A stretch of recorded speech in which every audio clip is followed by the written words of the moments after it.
When I was sitting there yelling at the screen on my first watch because Rumi didn't realize that nobody really cares what she looks like, I had the realization that I should probably be listening to my own advice.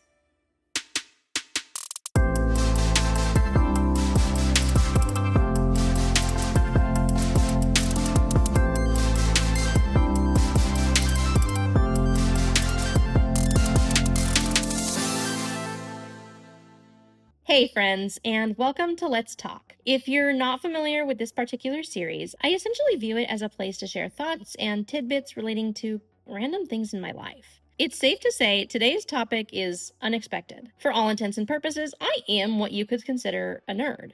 I've loved Marvel, Lord of the Rings, Dungeons and Dragons, and even Titanic since I was a kid, but I genuinely never thought I'd be sitting here rambling about a K-pop demon hunting animated movie that became quite possibly Netflix's biggest hit of all time. I want to talk about K-pop demon hunters, more specifically Rumi, and why her story really spoke to me as somebody with very visible disabilities. I certainly did not sit down expecting to hear my own thoughts spoken out loud by a purple-haired animated K-pop star, and yet somehow here we are. With all that being said, let's talk about it. In the movie, Rumi has demon markings that she's been hiding practically since she was a baby. They're part of her because her dad was a demon, and they're something she's learned to keep covered because she's ashamed of them. She's a demon hunter, and it would look pretty weird if a hunter had the markings of the demons that they were trying to kill. I wear full-length leg braces every single day, and up until I was in college, I wouldn't even wear shorts because I was petrified of my braces being visible. Honestly, hiding felt easier than explaining, and that's almost exactly what Rumi was dealing with emotionally in the movie. Rumi has this voice in the back of her head constantly asking if her fellow hunters, Mira and Zoe, would understand her or accept her if they knew she had patterns. She hid the patterns from them for years, always wearing long sleeves and refusing to go to the bathhouse regardless of how much they begged and pleaded. In high school, I had the same voice telling me that if my braces were visible, people would stare, judge, or just make it awkward. I was curious, so I scrolled through my camera roll, and from Christmas in 2014 all the way until June of 2023, there is not a single photo of me in shorts or that wasn't otherwise cropped to hide my braces.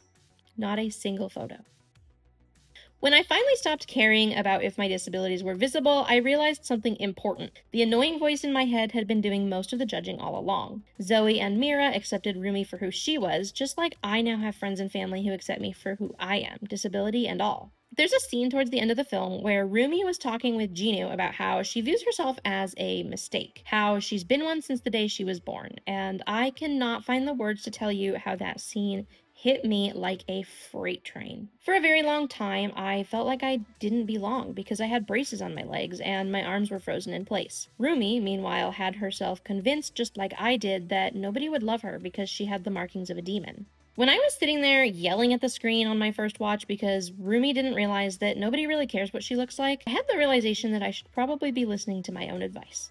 Eventually, Rumi is forced to reveal her patterns on the biggest stage in the world, with absolutely nowhere to hide. It's the moment she's feared the most, and for a good few minutes it feels like the movie will not have a good ending. Instead of casting Rumi aside, Mira and Zoe came together with her to steal the honeymoon, standing beside her without hesitation regardless of the patterns. It reinforces the idea that love doesn't disappear when the mask comes off. It shows up, locks arms with you, and moves forward. The song What It Sounds Like was the final nail in the coffin on the idea that Rumi really is an icon for those of us struggling with self-image issues. Specifically the line, "The dreamers, the fighters, no lying, I'm tired, but dive in the fire and I'll be right here by your side." The fire in this case was Rumi's patterns, but for me it represented the act of not caring if my braces were visible or not. That song isn't about being perfect, it's about viewing yourself as imperfect and being loved anyway. The people who matter in my life, and Rumi's life, don't love us in spite of our differences, they love us with them.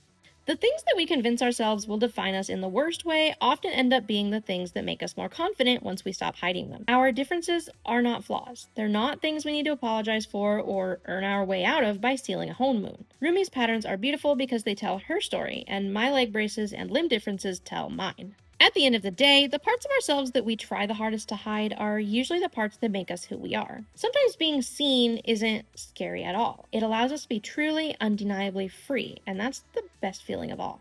I just want to say a quick thank you to Arden Cho and EJ for bringing such a wonderful character like Rumi to life. You have no idea the impact that has been made as a result of this movie, not just to me, but to people all over the place. I know I speak for thousands of fans when I say that this film will not soon be forgotten, and these characters have changed a lot of lives since it was released. Thank you for watching this episode of Let's Talk. I hope you have a great weekend, and please don't hesitate to let me know if there's any aspects of K-pop Demon Hunters or really any other movie that you'd like me to discuss.